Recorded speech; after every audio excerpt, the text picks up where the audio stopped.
Hey y'all, today I'm going to show you how to make a holiday favorite, a standing rib roast. Now y'all, you know this is an expensive cut of meat, okay? So you do not want to mess this up. So I'm going to show you everything you need to know to get this right the first time so that it's juicy and delicious. Here we have a 6-pound prime rib roast with the bone in. Now, when you are selecting your roast, you want to go for one that has a lot of intermuscular fat, like a lot of marbling. A lot of flavor of the meat actually comes from the fat. Now, to be honest with you, I would typically select one with more fat than this and a bigger fat cap. However, I had to go with whatever's at Costco. There was only 3 options and this was the best one. This is a 3-bone roast, and as a rule of thumb, 1 bone will feed about 2 people if this is your main meat. If you're having other meats, then 1 bone may feed about 2.5 people. I am going to do something called Frenching the bones. So basically, I'm going to cut off this bit of fat that is over the bones, and there's a little bit of meat there too, and I'm going to expose those 3 bones. You can keep this fat. You can render it for tallow if you like to do that, or if you grind your own ground beef, you can throw this into your ground beef and it will be super delicious. You can save it in the freezer, or look, you can even feed it to your dog. Okay, they think it tastes good too. Now, I am going to take my knife and I am going to cut down about 1 inch to 1.5 inches down the bones so that I can get this meat out from in between them. Now, y'all, this is not a must. This is basically just for a little bit of food styling. I mean, if you're going to buy a piece of meat that's anywhere from like $8 to $13 or $14 a pound, you may as well just get a little bit bougie. Okay, now I am going to link the knife that I'm using to do this in the description box, because when you have a knife like this, it actually makes it really easy to just cut the fat and the meat shavings off of those bones. Now, as this cooks, the bones will be even more exposed and they'll kind of come clean. Now, as I said earlier, my roast did not have a significant fat cap. When you are looking for one, I encourage you to look for one that has a decent fat cap on it. But as I said, I really didn't have very many options, so I just had to work with what I had. I am going to make a little bit of a cross-hatch pattern into the fat. Not only will this help it render, but I feel like it helps it get a nicer color. To make serving your roast easier, we are going to cut the bones off of the roast, and then we are going to tie them back on. Now, once you cut this off, you will see that this looks like beef ribs, because that is exactly what it is. This is a little chunk of beef ribs. But you want to tie the bones back on because it's going to make cooking the meat a lot juicier.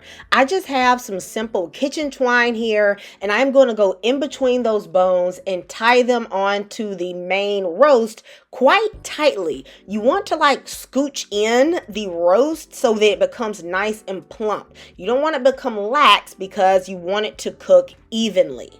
Now that we have this rib prepped, y'all, we're going to get straight into that seasoning. Now, the seasoning for this does not have to be complicated to be really good. This right here, okay, this Maggi seasoning is one of the secrets to a really good prime roast, in my opinion. This just like penetrates deep down into the meat, okay, and gives it a really good flavor. But if you don't have this, all right, you can hit it up with some of that Worcestershire sauce. That's right, we're saying it today, okay? You can just put a little bit of that on there, and that will also give a nice meaty flavor. I am only going to use 2 seasonings on the roast. In fact, you could just use 1, but I like this roasted garlic and herb combined with a little bit of this buttery steakhouse seasoning, and I'll also be adding a little bit of additional kosher salt. Now, let me just say, okay, y'all need to just be generous with the seasoning because this is a big hunk of meat. Okay, and it's very hard to over season it because at the end of the day, most people are only going to take a small slither, and the majority of the seasoning is concentrated onto the outer crust. Once you season it, the best thing to do is to place this in your refrigerator uncovered overnight so the outside will start to dry out. And then before you roast it, put it on the counter about 1 hour to come to room temperature. However, I did not have that time nor space in my fridge, so I let this sit out for 2 hours on the counter so that it could just come to room room temp. But if you do dry brine it, it will give you a nicer crust. I am going to make a delicious compound butter out of 1 stick of unsalted softened butter, as well as some rosemary, a touch of olive oil, and about 1.5 tablespoons of Dijon mustard. Y'all, just trust me on the Dijon. It really flavors the meat well. Now I'm going to slather this roast down in this butter, especially since this one doesn't have as much of a fat cap as I would have wanted. I want to make sure that this stays nice and juicy. Make sure you hit up them sides, that top, all around this roast. Okay, this thing got to get all that goodness. Let me know in the comments, what is your favorite way to make a rib roast? This is my preferred technique, but you know what? I am always open to new tips. Now, at the bottom of your roasting pan, you are going to throw a generous amount of onions, herbs, and garlic. Combined with some dry red wine and some beef broth, this is really going to flavor those pan drippings so that we can make a delicious au jus gravy. Now, you do want to make sure that you definitely do put some liquid at the bottom of your pan, because if you do not, then those drippings may just fall to the bottom of your roasting pan and then burn, and then your gravy gonna be nasty. I am going to do a reverse sear method for my prime rib. I've preheated my oven to 300 degrees. However, you could also do 250 degrees. You are going to cook this until yours get to the internal temperature that you want for the level of doneness of your prime rib roast.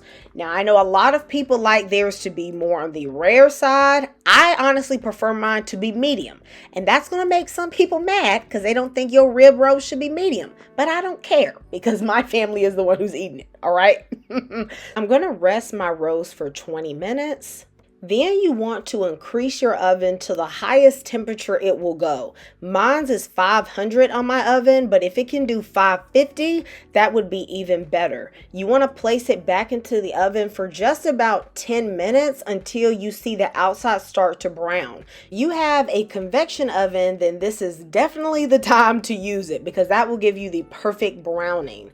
While my roast is just resting at the side, I am going to make my au jus gravy. These pan drippings and also the little onion bits are absolutely delicious, especially since I didn't put the onion bits in the gravy. Y'all know I ate them as a little chef snack. Okay. Now this gravy is real simple. All you do is strain out those bits and then you add in a little bit of cornstarch mixed with water. You bring this to a simmer and you have a delicious, delicious gravy. Now guys, this is my roast. I am going to cut off those little bits of twine so that I can release the bones at the bottom. You can actually eat those ribs, but they're going to be a little bit tough. So I encourage you to actually throw these either back in the oven or in your air fryer or pressure cooker to either eat them as ribs or to make a nice soup out of them. Oh my goodness, those rib bones. Now I am going to show you guys the inside of my roast. So mine is a little bit medium because that is what I like. Okay, so I don't want to hear no flack about y'all who want y'all roast to still be mooing.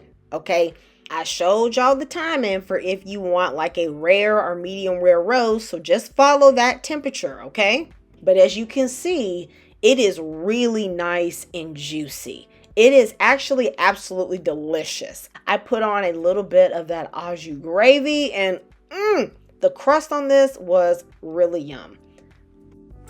Let me know in the comments if you are going to make this rib roast recipe. I will see you next time in Kamira's Kitchen. Goodbye and God bless.